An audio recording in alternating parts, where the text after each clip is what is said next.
Episode start होता है बिल्कुल उसी सीन से जहां पर फैंग सोचता है कि इंसानियत को उम्मीद की जरूरत है, फिर चाहे वो उम्मीद बेकार ही क्यों ना हो। इसी के साथ व्यू चेंज होता है और हम एक सिटी का सीन देखते हैं जहां पर न्यूज आ रही होती है और ये न्यूज रिपोर्टर इन सभी लोगों को बता रही थी कि ये जो 2 सिल्वर जायंट्स हैं ये वेरियस कंट्रीज ने मिलकर डेवलप किए हैं जो कि लेटेस्ट टेक्नोलॉजी है और इसी के साथ साथ ये जायंट्स काफी ज्यादा पावरफुल भी हैं। ये सिल्वर जायंट्स पिछले कई हजार सालों से जमीन के अंदर दफन थे, लेकिन इंस्पेक्टर लू ओफेंग ने इसे ढूंढ निकाला। इनकी हेल्प से हम इस वार को डेफिनेटली जीत जाएंगे। रिपोर्टर की ये बात सुनकर सिटी में मौजूद सभी लोग काफी खुश हो जाते हैं। तभी हम देखते हैं कि लू ओफेंग भी उनके पास से गुजरता है और यहाँ पर इन सभी लोगों को खुश होते हुए देखकर वो भी थोड़ा सा रिलीफ महसूस करता है। लोगों को इस तरह से सुकून महसूस करते हुए देखकर वॉरियर लीमैन कहते हैं उम्मीद है कि ये उम्मीद इंसानों को जिंदा रख सकती है। और फिर वो फैंग से कहते हैं लू ओफेंग तुम इस वक्त अर्थ के स्ट्रॉन्गेस्ट वॉरियर हो और इसी के साथ साथ तुम हम मैन काइंड की आखिरी उम्मीद भी हो। वॉरियर लीमैन की ये बात सुनकर लू ओफेंग लीडर होंग की बात को याद करता है जहां पर लीडर होंग ने कहा था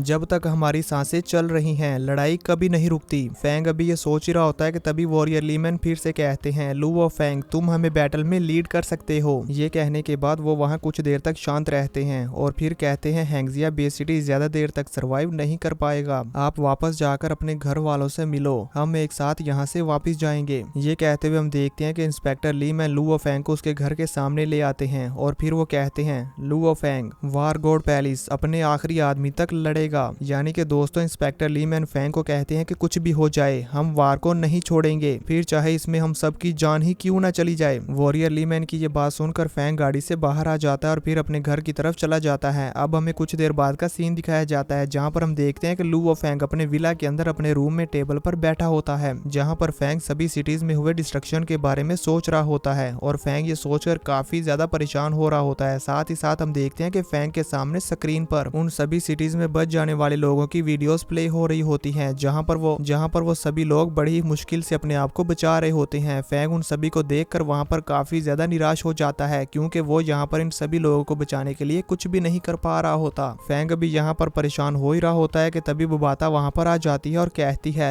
लू ओफेंग तुम्हें ज्यादा टेंशन लेने की जरूरत नहीं है, इस गोल्डन हॉर्न बहमूद की तरफ से लाई गई तबाही का सामना करते हुए तुमने भी अपनी पूरी कोशिश की है और उसे रोकने में अपना बेस्ट दिया है। फैंग को बुबाता की ये बातें सुनकर हम देखते हैं कि गुस्सा आने लगता है और वो अपनी मुट्ठी को दबाने लगता है। तभी बुबाता कहती है इस गोल्डन हॉर्न बहमूद को ओवरकम कर पाना तुम्हारे जैसे star traveller level mental master के बस में नहीं है और तो और इस गोल्डन हॉर्न बहमूद की ब्लड लाइन को देखते हुए मुझे ऐसा लगता है कि इसको अपनी पीक कंडीशन में वापस आने में सिर्फ 1 या 2 दिन ही लगेंगे। इसके बरअक्स इंसानों के पास इससे निपटने का कोई भी तरीका नहीं है, इसलिए तुम्हारा उसके साथ फाइट करना या फिर उसको हराने के बारे में या फिर उसको मारने के बारे में सोचना बिल्कुल बेकार है। बुबाता की ये बातें सुनकर हम देखते हैं कि फैंग को काफी ज्यादा गुस्सा आ रहा होता है और साथ ही साथ फैंग अपनी की हुई सभी कोशिशों के बारे में सोचता है कि कैसे उन्होंने हाइड्रोजन बॉम्ब को यूज करते हुए उसे मारने की कोशिश की। साथ ही साथ लीडर होंग और वॉरियर ली शैन ने भी उसे मारने की कोशिश की। इसके अलावा उन्होंने और भी कितनी सारी कोशिशें की उस गोल्डन हॉर्न बहमूद को मारने की, लेकिन वो उसे मारने में नाकाम रहे।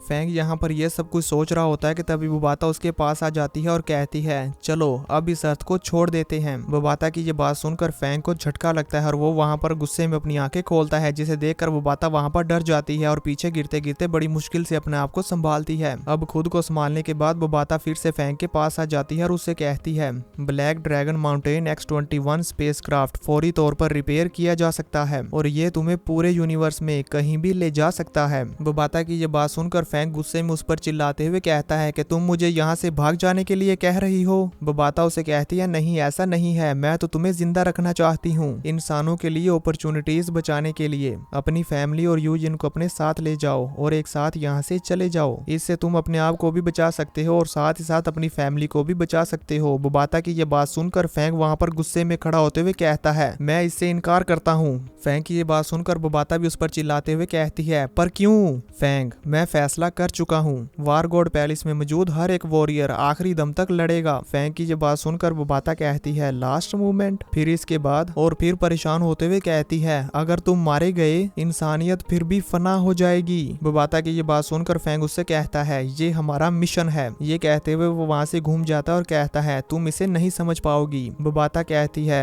ह्यूमन इमोशंस बहुत ही कमजोर एलिमेंट हैं, तुम लोग मुश्किलात के खिलाफ लड़ना चाहते हो बिना उससे होने वाले कॉन्सिक्वेंसेस को जान मानते हुए, अगर ऐसे ही चलता रहा तो फिर इंसान यूनिवर्स में सरवाइव नहीं कर सकते। बोबाता की ये बात सुनकर फैंग वहाँ पर गुस्से में अपनी मेंटल पावर को रिलीज करता है, जिससे बोबाता वहाँ पर काफी डर जाती है। फैंग कहता है ऐसा नहीं है, ये अलग है। फैंग को इस तरह से गुस्से में पावर रिलीज करता हुआ देखकर बोबाता भी काफी हैरान हो जाती है। तभी फैंग कहता है सर्वाइवल सिर्फ फिजिकल के बारे में नहीं है बल्कि मेंटली भी है, और इसी के साथ फैंग उसे एक एग्जांपल देते हुए बताता है ताकि बोबाता इसे अच्छे से समझ पाए। अब फैंग कहता है जब कोई इंसान डिजर्टर सोल्जर बनने का फैसला करता है तो उसकी मेंटेलिटी मर जाती है। ये कहने के बाद फैंग वहाँ पर अपने ऑरा को रिलीज करना बंद कर देता है। बोबाता वहाँ पर सुकून का सांस लेती है और फिर फैंग के पास उस टेबल पर आकर बैठ जाती है और कहती है जब से मास्टर ने मुझे क्रिएट किया है मैं 60,000 सालों से जिंदा हूँ। मैंने यूनिवर्स में काउंटलेस सिविलाइजेशन और रेसिस के अप्स एंड डाउन्स का मुशाहदा किया है, अपने मीटियोराइड प्लेनेट के समेत। इसी के साथ साथ अनडाइंग ओवरलोड वॉरियर्स का भी। इस यूनिवर्स के सामने तुम्हारी अर्थ तो सिर्फ खाक का एक जर्रा है जिसे तुम मेंटल कहते हो। ये कहते हुए हम देखते हैं कि यहाँ पर फर्स्ट टाइम बोबाता भी काफी ज्यादा इमोशनल हो जाती है और कहती है कि मेरे हजारों सालों के तजर्बे के सामने तुम्हारी ये बात बिल्कुल भी काबिल जिक्र नहीं है। फिर वो एकदम से जोश में आते हुए कहती है कोई बात नहीं, मैं तुम्हें मरने नहीं दे सकता चाहे कुछ भी हो जाए। फिर वो फैंग पर चढ़ते हुए कहती है तुम शायद नहीं जानते मैं 50,000 सालों से तुम्हारा इंतजार कर रही थी, मीटियोराइट स्टार के एक लौते वारिस का। बोबाता की ये बात सुनकर फैंग वहाँ से चल देता है और अपने रूम से बाहर जाते हुए कहता है